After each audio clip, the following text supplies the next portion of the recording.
Hoje nós vamos trabalhar em cima do livro do capítulo 3, versículo 1 ao 11, é a cura do paralítico, a cura do aleijado. Em algumas Bíblias fala a cura do coxo.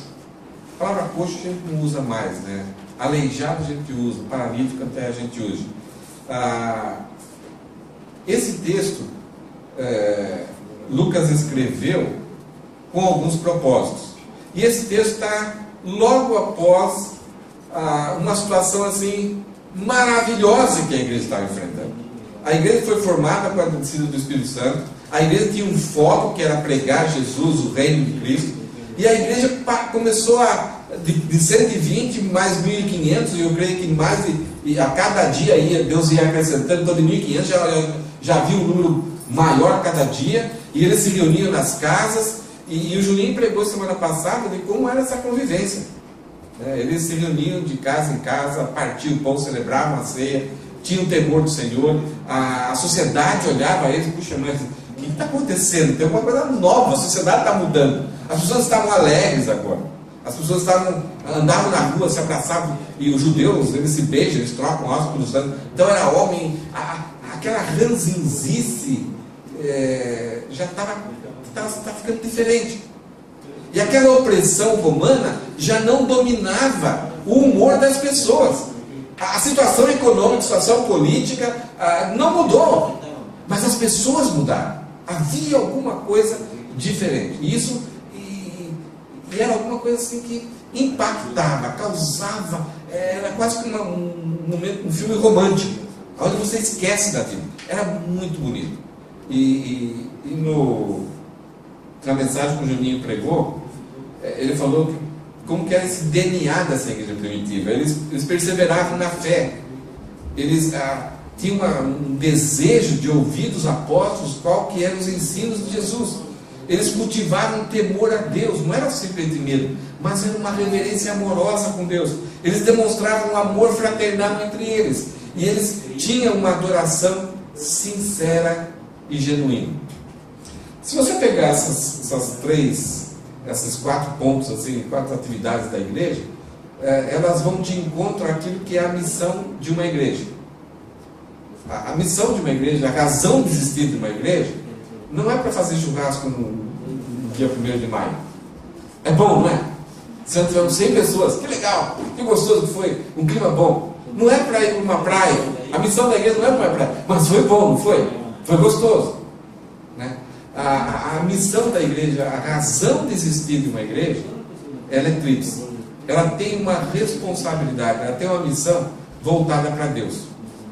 A igreja deve adorar a Deus, deve temer a Deus, deve buscar conhecê-lo a cada dia, deve ter essa interação, essa comunhão de amizade, de oração.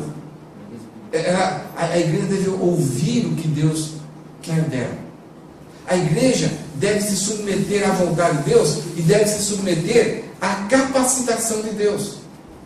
E estar atentas, a igreja deve estar atenta para as oportunidades que Deus cria, que Deus abre, as portas que Deus está abrindo, o direcionamento que Deus faz para a igreja. Então, a igreja, a razão de existir dela, ela tem uma relação com a Trindade, com Deus, com a vontade do Pai, com a capacitação do Espírito, com a soberania, a supremacia de Cristo na igreja. Então, nós temos esse relacionamento, e essa missão deve ser uma preocupação de todos os dias. Qual é a vontade do Pai para a igreja? Jesus está sendo o Senhor da igreja. Nós estamos sendo capacitados pelo Espírito Santo. Então, essa é a relação, é a missão nossa com a igreja. A igreja também tem uma responsabilidade para com o mundo. Qual é a responsabilidade que nós temos para com o mundo? Para as pessoas que não são crentes? Qual que é a principal?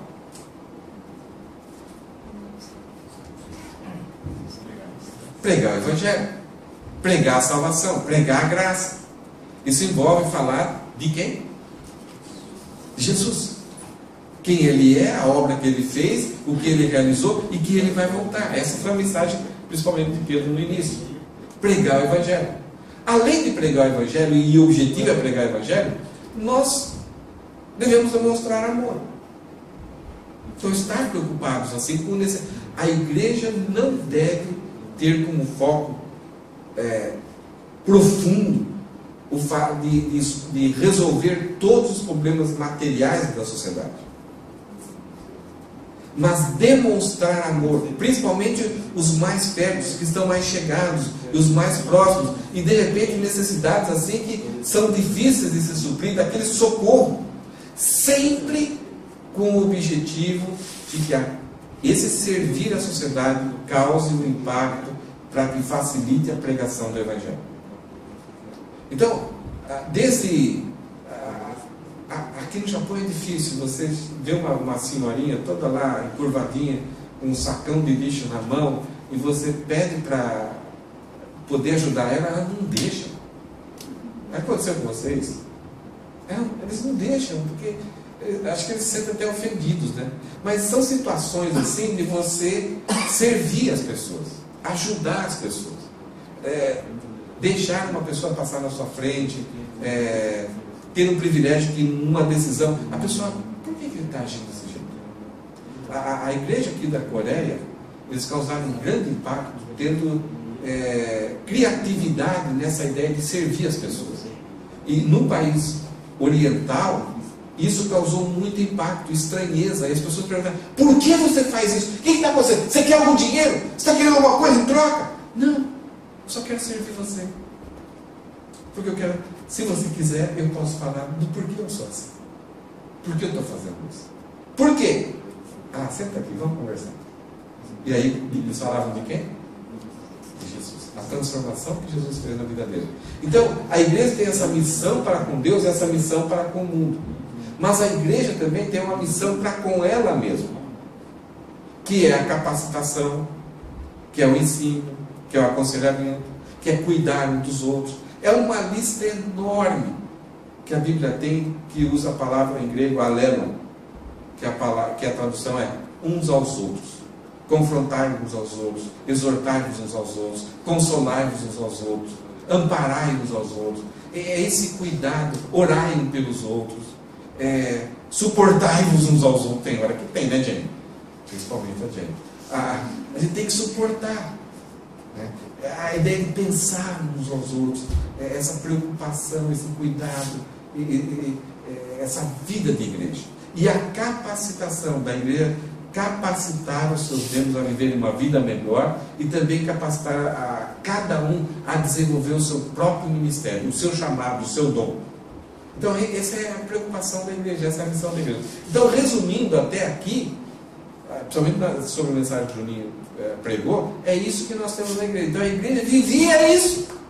Esse é o nosso sonho. E algumas vezes a gente olha assim: puxa, temos que voltar à igreja primitiva. Só que Lucas está narrando a história. Aqui os apóstolos estavam curtindo os primeiros dias assim fantásticos da igreja. Momentos assim deliciosos. Pedro, puxa, Jesus falou que seria bom, mas eu não estou imaginando que seria tão bom assim. Pedro todo dia estava numa casa diferente, desfrutando dos alimentos especiais das pessoas. Então eles estavam sendo muito cuidados, muito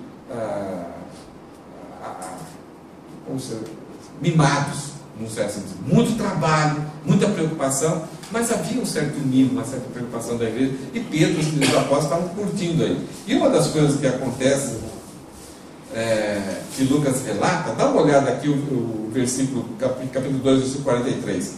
Todos estavam cheios de temor, e muitas maravilhas e sinais eram feitos pelos apóstolos.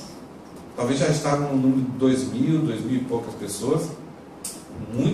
As pessoas estavam temendo a Deus, tinham tudo em comum, supriam a necessidade uns dos outros, serviam a Deus, adoravam a Deus, e muitos sinais e maravilhas eram feitos pelos apóstolos. Agora, os sinais e maravilhas não eram feitos pelas 3.000 pessoas, 2.000 pessoas, eram feitos pelos apóstolos. E Lucas vai relatar isso. Qual a preocupação de Lucas e dos evangelhos? É mostrar que as obras que Jesus fez credenciavam Jesus, era uma forma de Deus provar quem era Jesus, ele era o Messias. E agora, já que Jesus foi ressuscitado e voltou ao Pai, agora os apóstolos iam estabelecer o fundamento da igreja. A igreja começou a ir agora com os apóstolos. E os apóstolos vão fundamentar, edificar a igreja, estabelecer a organização da igreja. E eles vão ser as pessoas usadas por Deus para deixar os dogmas para a igreja. Então, com a autoridade que eles receberam de Jesus, eles vão instruir a igreja, vão expandir a igreja e vão deixar para a igreja a doutrina de Jesus, as verdades do Evangelho. Além daquilo que Jesus escreveu agora para a igreja, eles vão deixar o Evangelho. Então eles receberam um chamado especial, pessoal de Jesus, vão ter a mesma autoridade que Jesus tem, só não vão passar essa autoridade de apóstolo para outras pessoas. Eles vão comissionar líderes para as igrejas, pastores nas igrejas, mas eles vão ser o fundamento da igreja. Eles serão o alicerce, as colunas para a igreja, para deixar estabelecido aquilo que vai ser o meio da igreja de assistir. Nesse texto, nesse capítulo, nós vamos ver qual é o perfil verdadeiro do servo de Deus. É um texto simples, conta uma história muito simples. Lucas jogou esse texto dentro aí, essa vida tão maravilhosa, juntamente com esse milagre divisor, esse milagre que vai acontecer aqui. Logo após, vai acontecer a mensagem de Pedro, e a igreja vai se expandir mais ainda, mas vai começar a ter uma grande perseguição. E as perseguições agora, depois desse momento, não vão cessar até o final do livro de Atos. Então agora vai começar uma nova existência que os apóstolos ainda não enfrentaram.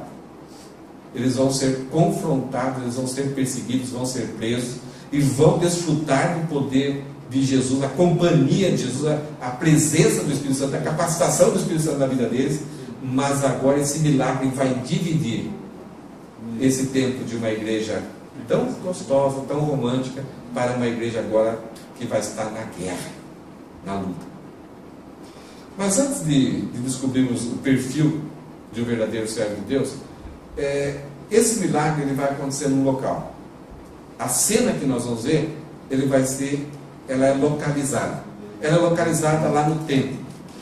E vai falar que no começo esse jovem vai estar na Porta Formosa.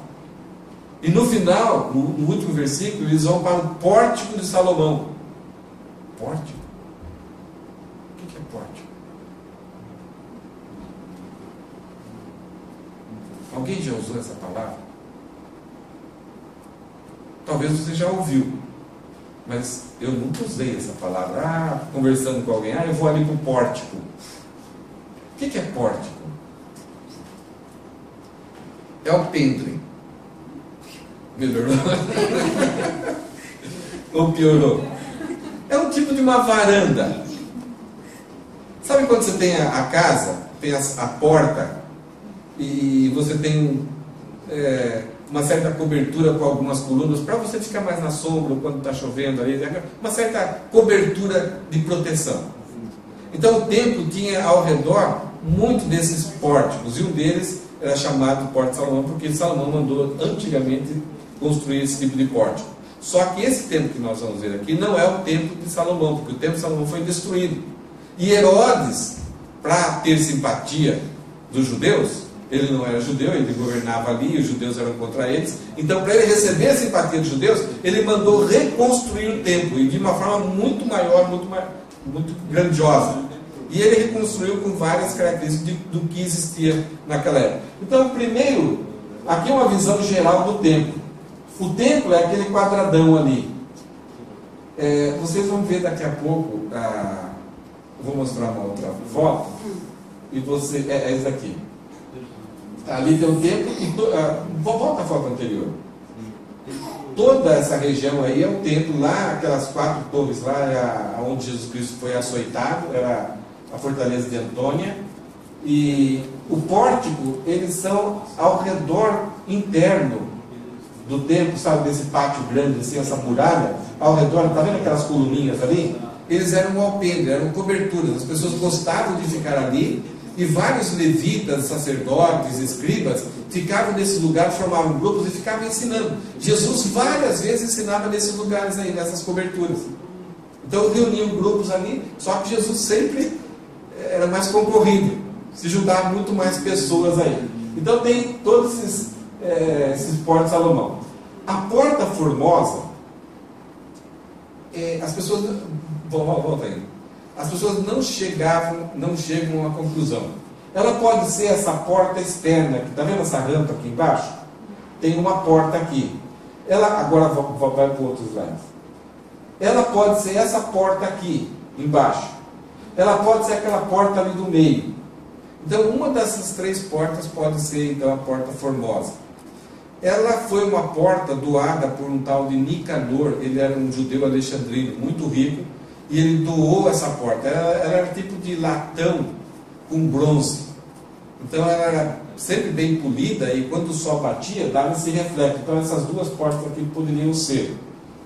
Só que, quando a gente olha isso daí, a gente pensa em algo pequeno. Mas essa porta, ela tinha 22 metros de altura. E 20 homens eram necessários para abrir e fechar essa porta. Então, quando a gente olha assim, parece alguma coisa pequena.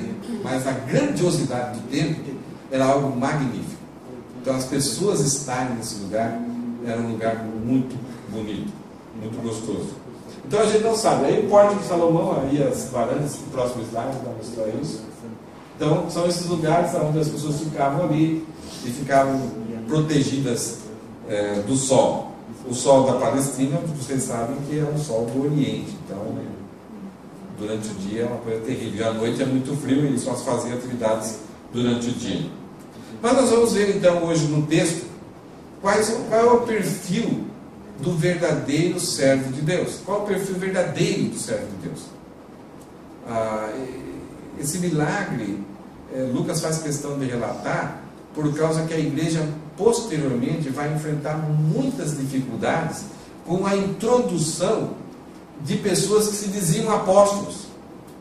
E eram, ou traziam heresias, ou tentavam enganar pessoas, ou tentavam prejudicar o próprio ministério dos apóstolos. E o próprio Jesus, tanto como os próprios apóstolos, eles previam que nos últimos dias surgiriam muitos falsos apóstolos, falsos obreiros, que enganariam até, se possível,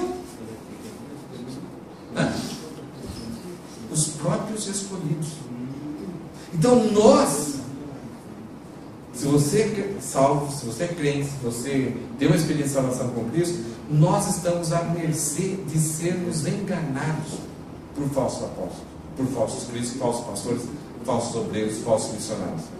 Então existe essa preocupação. E esse texto aqui nos ajuda a entender um pouquinho de como é um perfil básico de alguém que foi chamado por Deus para servir a Deus, e além da experiência aqui que nós temos aqui. No versículo 1 até o versículo 3, começa a cena, o momento de tudo aquilo que aconteceu. Certo dia, Pedro e João estavam subindo ao templo na hora da oração, às 3 horas da tarde. Certo dia. E usando a palavra, o verbo subindo aqui, é um pretérito progressivo. Ele dá a ideia de que era comum. Não foi uma vez. Não é que certo dia, um dia que Pedro foi, não. Parece dar a ideia de que era algo comum para Pedro. Uma coisa que é interessante no início da igreja primitiva, a igreja, tanto os crentes daquela época, eles não se julgavam separados do judaísmo. Eles não se julgavam divorciados da vida judaica, do templo, da comunidade judaica. Eles queriam participar de tudo ainda. A única diferença é que para eles o Messias já veio, e o Messias serviu, o Messias entregou a sua vida, e agora eles têm a salvação e receberam o Espírito Santo, coisa que os outros judeus ainda estão na expectativa. Então, enquanto eles estão pulando totalmente alegres e vibrando com a salvação realizada, os outros judeus estão esperando o Messias. Essa é a diferença entre eles. Mas eles ainda estão dentro dessa comunidade, estão curtindo o judaísmo, vivendo o judaísmo. Então, para Pedro, se as pessoas têm várias orações durante o dia, a terceira hora, a sexta hora, a terceira hora seria às 9 horas da manhã, a sexta hora seria ao meio-dia, e às 3 horas da tarde, a nona hora, que era a oração mais importante, que concorria muito mais pessoas, quase todo mundo já ia para o templo, muitas pessoas iam para o templo, eles também iam. Iam lá curtir, iam lá orar, iam lá encontrar com pessoas ali e juntos estarem orando no lugar que Deus tinha preparado desde o Antigo Testamento para as orações.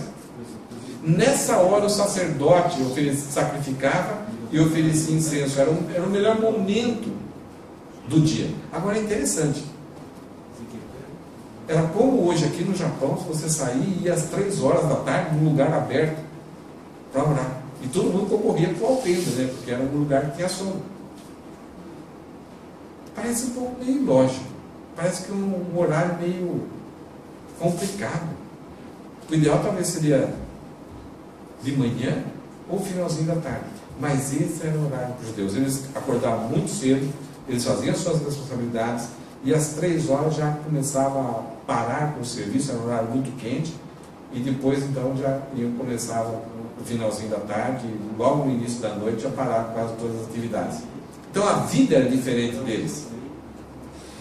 E aqui Pedro e João, nós vamos ver Pedro e João em muitos lugares na Bíblia, sempre fazendo coisas juntos, era uma parceria que deu certo, uma parceria divertida, e quando eles vão para ver Jesus Cristo ressuscitado, Pedro sai na frente, mas João chega na frente, só que João tem medo de entrar e Pedro entra. Então essas narrativas de João aqui são bem até cômicas, assim, talvez quando João está escrevendo, ele está escrevendo e rindo, né? Vou falar isso de Pedro, né? Então havia muita alegria neles aqui, uma certa curtição. Eles vão ao templo. Estava sendo levado para a porta do templo chamada Formosa um aleijado de nascença. Então nós não sabemos se é aqui fora, se é aquela de dentro ou aquela lá mais dentro ainda. Esse paralítico, nós vamos ver no capítulo 4, ele já tinha mais ou menos 40 anos e era paralítico de nascença. O que significava para o judeu quando você tinha um defeito físico ou uma doença incurável?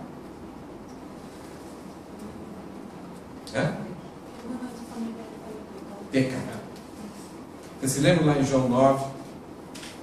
Os discípulos estavam entrando e viram um cego de nascença, 39 anos. A pergunta dos discípulos para Jesus, todo mundo tinha sugestões e falavam que era um pecado, e os discípulos falaram: Jesus sabe, ele vai dar a resposta. Quem pecou? Ele ou os seus pais? Então a concepção de qualquer coisa errada na sua vida, se você não conseguia sair de dívidas, tudo dava errado, você plantava a sua horta, vinha uma praga, comprava um camelo do ano, o camelo furava as patas, quando dava tudo errado, você tem um pecado na sua vida. Era aquela mesma concepção dos amigos de Jó. E com isso, as pessoas acabavam, as mais certinhas da vida, elas acabavam rejeitando um pouco essas pessoas, deixando um pouco de lado, no sentido assim de não conviver, não trazer para perto. Para elas é como se o que ela está passando é fruto do pecado dela, dos seus pais, então essa pessoa se tornou um para-raio da ira de Deus. Então Deus mandou a sua ira e por isso que ela está assim. Então a qualquer momento Deus pode mandar mais ira sobre ela, então eu vou ficar longe, eu não vou ficar perto. Então havia uma certa atitude das pessoas não conviverem tão de perto. Só que essas pessoas acabavam tendo necessidades, elas tinham necessidade, elas precisavam sobreviver, precisavam se manter, e iam então atrás de donativos, atrás de esmolas, atrás de ofertas, da generosidade dos judeus. Vocês sabem que o judeu ele dá tchau com a mão fechada. O judeu é complicado. Para ele colocar a mão no bolso, Tem um dia dos judeus que é o dia de Yom Kippur. É o dia do perdão. Então, se o judeu tem uma loja e você tem um parcelamento com ele, lá comprou em 10 prestações e você está apertado financeiramente, se você chegar lá e pedir perdão, ele tem que dar o perdão. Só que nesse dia eles fecham a loja, ó, some. Vou tirar férias. Então você não acha ele. Aí você estava? Eu viajei, né? Então, são muito espertos. Só que, ao mesmo tempo que eles são tão mesquinhos, eles precisam, na cabeça deles, eles precisam ganhar méritos para com Deus. Não somente méritos para com Deus, mas eles precisam demonstrar entre eles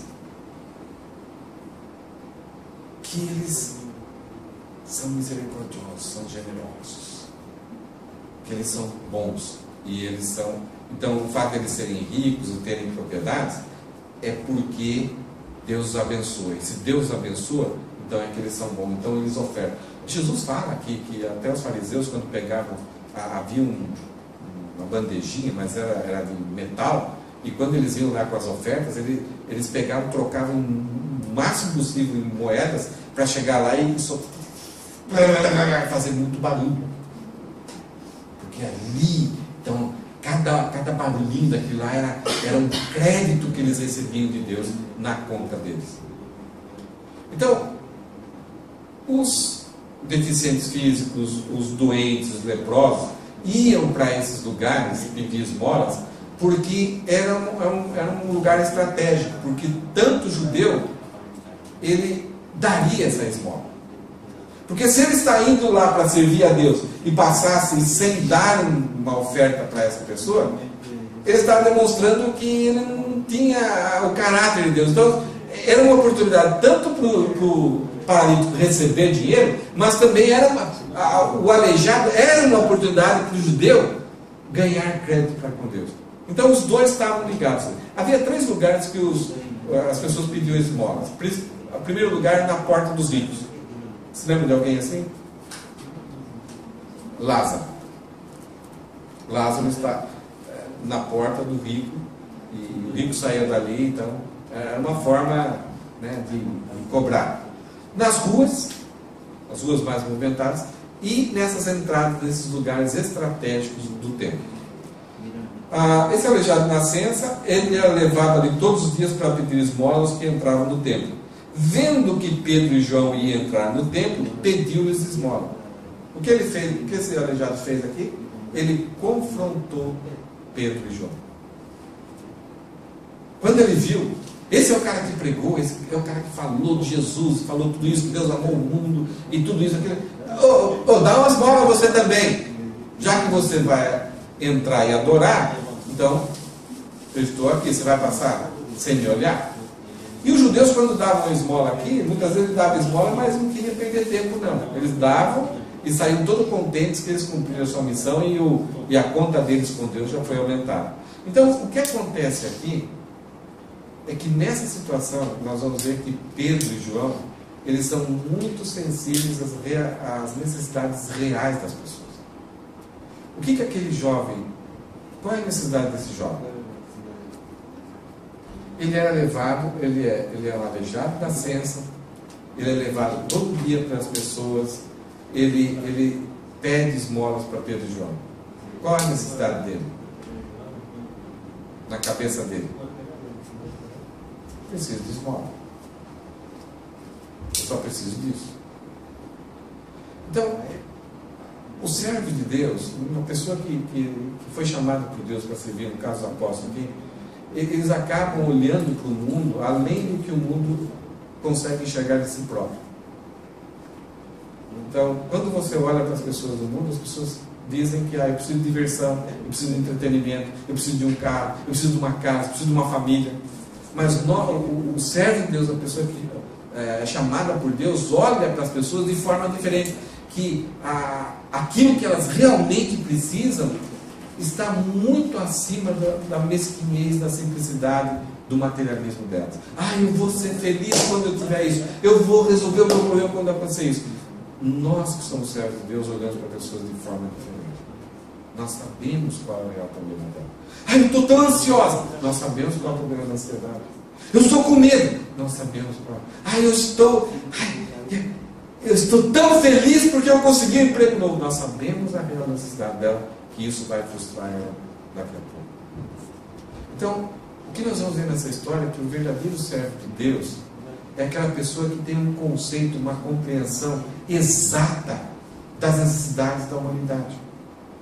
E ele vai de encontro, ele não tenta enganar ou iludir as pessoas. Ele sabe exatamente como Deus pensa a respeito do homem. Não é ilusão, não tem ilusões a respeito do ser humano. Versículo 4. Pedro e João olharam bem para ele, então Pedro disse: olhe para nós. É interessante, as pessoas davam uma moedinha e saíram de costas, mas Pedro chama a atenção. O homem olhou para eles com atenção. Claro. Mas por que ele olhou? Esperando receber deles alguma coisa. A ideia aqui é que as pessoas davam moedinhas e iam embora, nem olhavam. Agora, já que Pedro falou, olhe para nós, na cabeça dele, pode ser que eu vou receber muito agora. Agora eu vou fazer o dia. É o salário do mês. Agora eu estou feito. E o homem olhou para eles com atenção. Então, ver o pacotinho que eu vou receber. Veja aqui, esperando receber deles alguma coisa. Disse Pedro: não tenho prata nem ouro.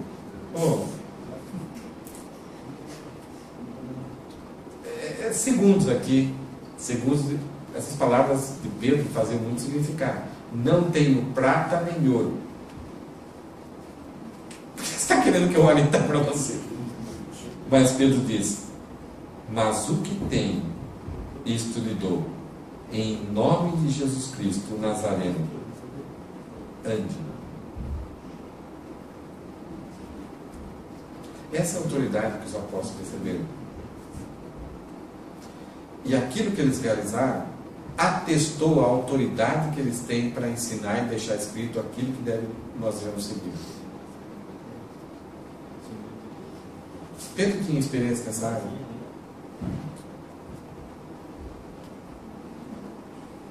A fé aqui está em Pedro e não tanto no homem. Todos os milagres que foram realizados em Atos, somente no capítulo 9 tem um pouco de exceção, eles foram com pessoas incrédulas.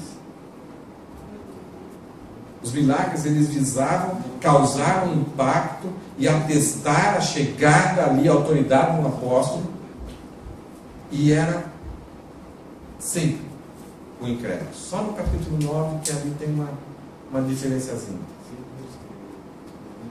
E aqui, Pedro vem com a autoridade que ele tinha recebido. Ele diz, a única diferença de Jesus para Pedro aqui é que Jesus não fazia em nome de ninguém, ele dava. Eu quero, levanta-te, seja curado. Aqui Pedro vai usar, ande em nome de Jesus. Daqui 2 domingos nós vamos ouvir sobre o que significava essa questão de fazer em nome, o poder do nome de Jesus e como deveria ser usado. Mas Pedro faz isso. Outra coisa que nós vamos ver no livro de Atos, e Lucas mostra categoricamente isso, tanto nos evangelhos como no livro de Atos, é que os milagres, eles não eram sintomáticos, eles eram orgânicos. Todas as vezes que aconteciam era para trazer essa comprovação, era para bater o encanto na autoridade do nome de Jesus, mas com relação a alguma coisa orgânica. Isto é, era um leproso, era um paralítico, era um cego, e aqui é um paralítico de nascença e o cego de nascença. Então eram coisas cruciais. algo que nunca aconteceu, e era algo extremamente semelhante com a atuação de Deus no Antigo Testamento. Era como se Deus, na vida de Jesus, estivesse fazendo as mesmas coisas. Então era a forma de provar que Jesus é Deus. E agora com os apóstolos, provar que Jesus ainda está com os apóstolos. Está fazendo as mesmas coisas continuamente com a vida dos apóstolos, através da vida dos apóstolos.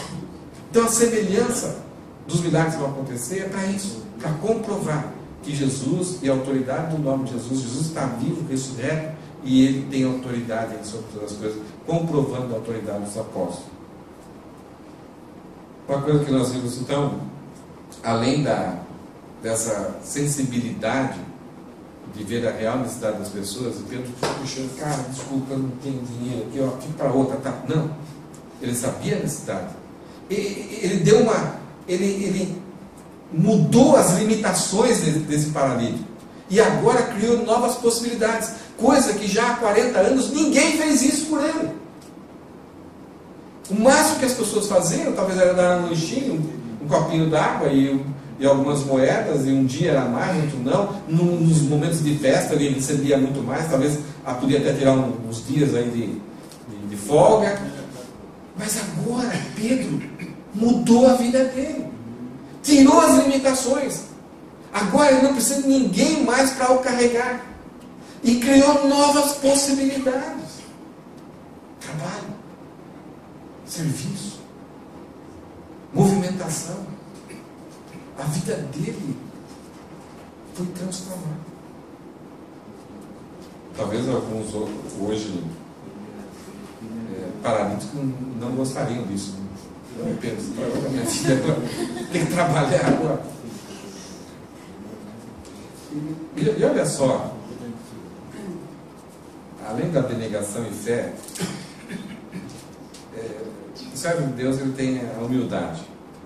Isso é uma coisa complicada muitas vezes para o servo de Deus, porque por causa dos mimos, por causa do reconhecimento, muitas vezes por causa do estudo, por causa da posição hierárquica dentro das organizações, das igrejas, isso cada vez vai sendo minado e as pessoas começam a andar de nariz erguido.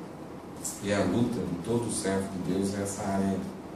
Versículo 7: segurando pela mão direita. Vocês se lembram da dificuldade do judeu de ficar perto, de tocar? E aqui Pedro vem assim com uma docilidade. Aquele homem bruto, né, Juninho? Aquele lapidando Petros. Aqui você vê Jesus: Pedrão, vai chegar a hora, Pedrão. E Pedro aqui está, cada gesto dele, puxa, Jesus falou aquilo. Como que eu estou sendo isso? Nem eu acredito. Eu segurando na mão do paralítico, falando que não tem prata nem ouro. Eu estou indo orar, mas de repente, não, desculpa, eu vou orar. Não.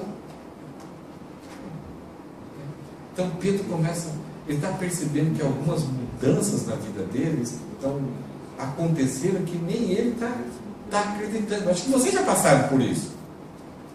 De você começar a fazer algumas coisas e falar: por que eu estou fazendo? Por que eu estou agindo assim? Eu não sou assim. E isso é o mover, é o lapidar de Jesus, é a transformação de moldar a gente, a imagem dele. Segurando pela mão direita, ajudou a levantar-se, e imediatamente os pés e os tornozelos do homem ficaram firmes. Uma cura imediata e completa. E Pedro aqui, pegando, tocando, ajudando o Papa. E de um salto, pôs-se de pé e começou a andar. Depois entrou com eles no pátio do templo, andando, saltando e louvando a Deus. 40 anos sem poder andar.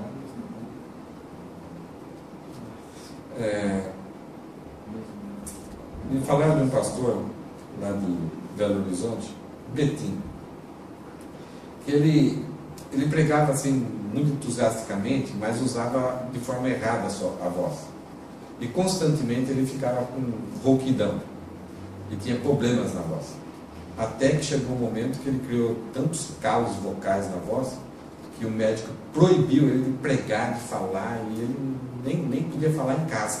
Era o mesmo homem que costumava mendigar, sentado à porta do templo chamada Formosa. Todos ficaram perplexos e muito admirados com o que tinha acontecido. Apegando-se o mendigo a Pedro e João, todo o povo ficou maravilhado e correu até eles, ao lugar chamado Pórtico de Salomão.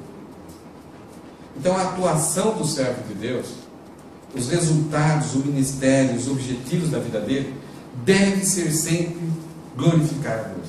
E isso aqui aconteceu.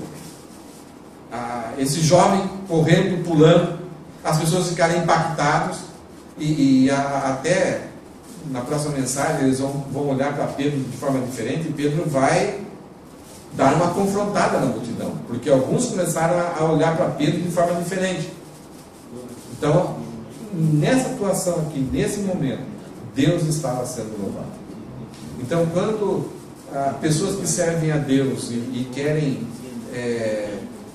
já abandonaram a humildade, já abandonaram a dependência de Deus, a abnegação, já não são humildes e de repente o nome é engrandecido, o ministério é engrandecido, a igreja é engrandecida, e Deus assim fica lá de recurso, é um ministério que você pode duvidar da verdade, se é verdadeiro ou não.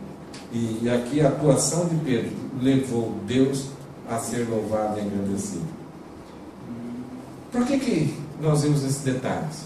Porque esses detalhes sobre a vida de Pedro, sobre aquilo que aconteceu nesse milagre, nos ajuda muitas vezes a gente a avaliar certas coisas que têm acontecido.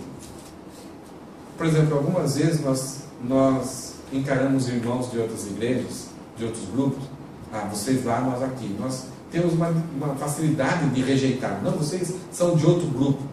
Nós rejeitamos facilmente por causa de algum pensamento um pouquinho diferente. Mas algumas vezes temos muita facilidade de absorver, de ouvir, quando certos ministérios começam a crescer e causar impacto, e quando há maravilhas acontecendo.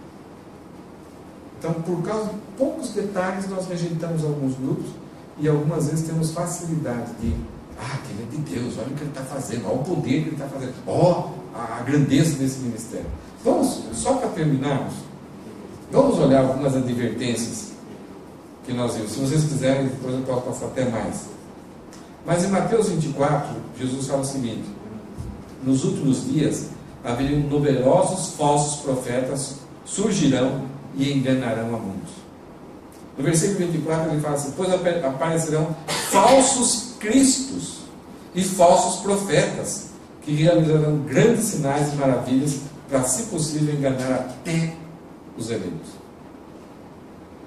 2 Coríntios 11:13, Paulo escreve: pois tais homens são falsos apóstolos, obreiros enganosos, fingindo-se apóstolos de Cristo. Então a Bíblia já no Antigo Testamento, no Novo Testamento, previa isso. Nós estamos sujeitos a essa situação.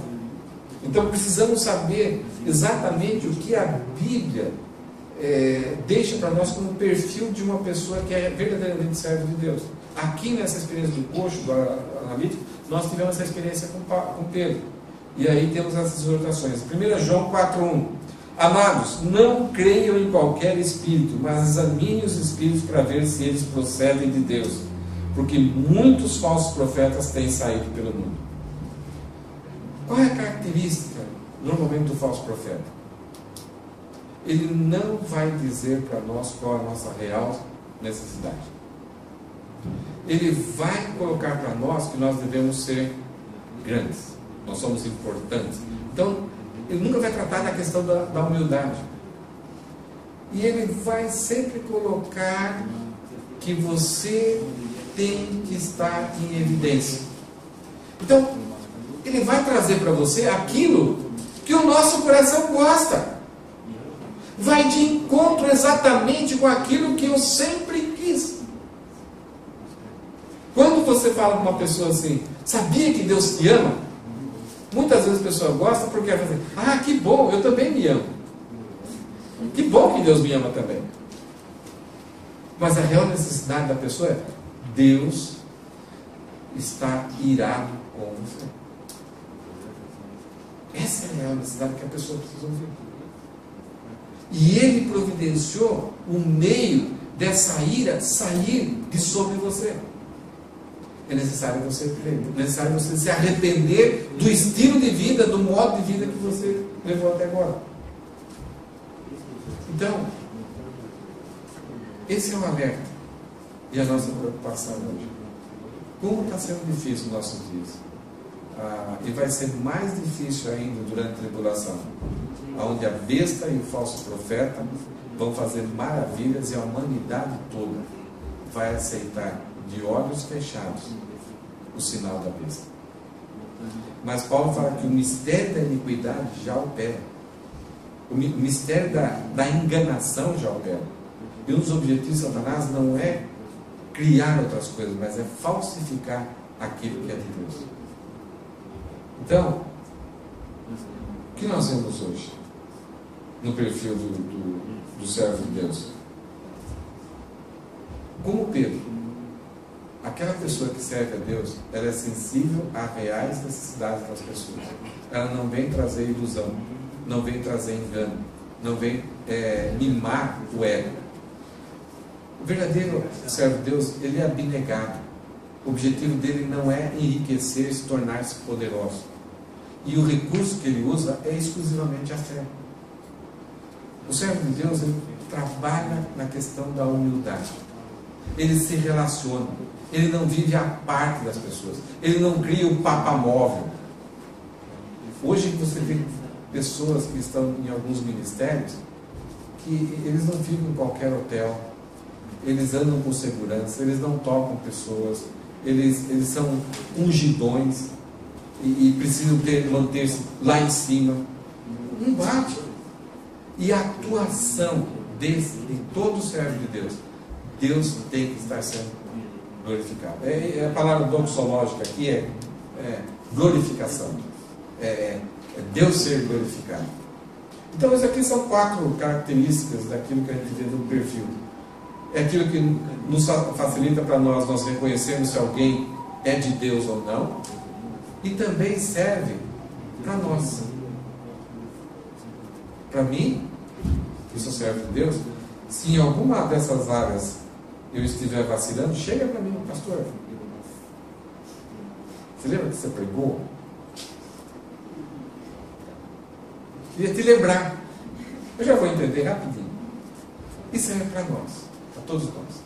Para a Cristina, que trabalha com alimentação, para o Tiago, para o Roberto, para o Juninho, para o Lisandro, que pregam aqui. Essa é a luta nossa. Quando nós recebemos o elogio, pega uma agulha e fura. Já exacia. Para todas as nossas áreas. Esse é o grande desafio.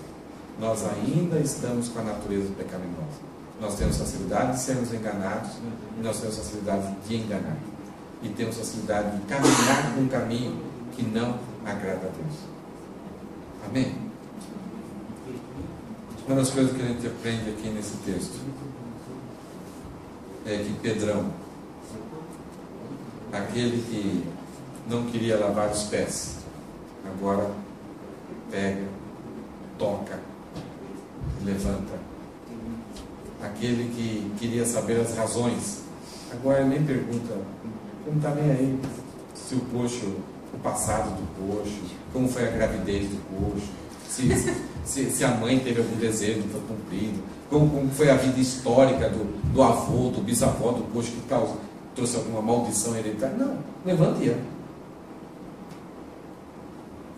É alguém que sabe do que Jesus é capaz. E, gente, Jesus é capaz disso. Agora, muitas pessoas sofrem hoje em dia, porque quando tem algum problema, alguém fala assim: olha, a cura do seu problema já foi determinada, só basta você crer. E aí a cura não vem. E aí a pessoa se sente frustrada porque ela acha que ela não teve fé suficiente, ou muitas vezes abandona, dizendo: que enganação, Deus não existe. Como eu falei no livro de Atos, a maior parte dos milagres aconteceram com pessoas que não criam, para causar impacto naquela sociedade para crer em Cristo, para verificarem que os apóstolos eram chamados por Deus. Deus pode curar? Nós temos situações aqui na igreja trágicas. A ele que vai começar a cometer aqui essa semana. A Sabina vive a luta com o seu coração com alguns outros efeitos. Nós convivemos com pessoas que têm a Azuca fumando, né? A Azuca. Ela tem um coração artificial, né? Que é um jovem, alegre. Qualquer hora pode dar um problema e ela pode morrer. Deus pode curar? Pode. Nós cremos que Ele pode curar? Cremos. Nós devemos orar para que Ele cure? Devemos. Se isso não acontecer, não é porque nós não tivemos fé. Mas nós temos que ter uma certeza. Deus não está interessado em preservar esse corpo. Ele está interessado naquilo que nós vamos ser no futuro. Aquilo que Jesus falou, Pedro, você vai ser, e Pedro não entendia. Aí Pedro começou a experimentar aquilo que ele foi. E ainda Pedro não estava entendendo o que ele vai ser. Só para vocês, Juninho, acha aí Apocalipse 21:14. Pedro não tinha ideia do que aconteceria com a vida dele. Dá uma olhada nesse texto aqui.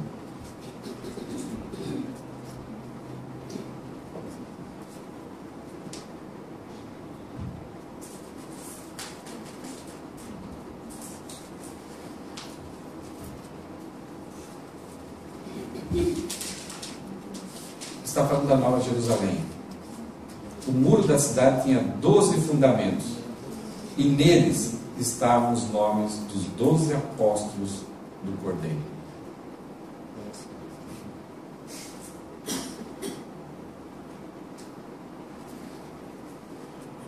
O que vocês acham disso?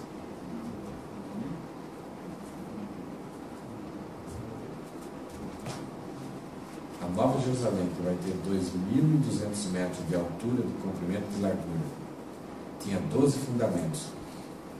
E em cada fundamento tinha o nome dos 12 apóstolos do Cordeiro. Pedro não tinha ideia disso.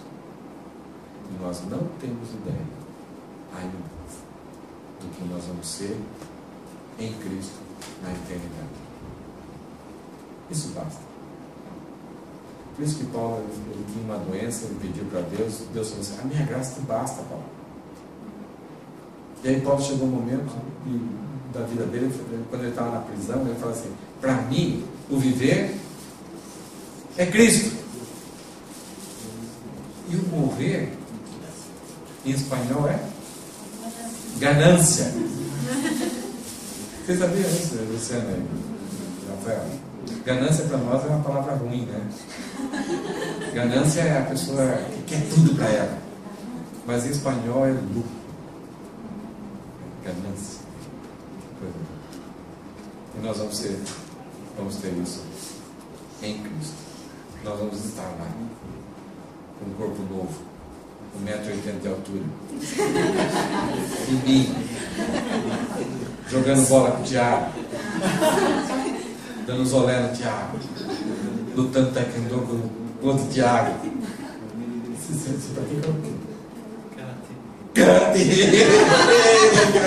Já pensou uma eternidade para a gente brincar, sem poder pecar, com a capacidade de não pecar e sem destruir nenhum pouquinho do nosso corpo? Que maravilha!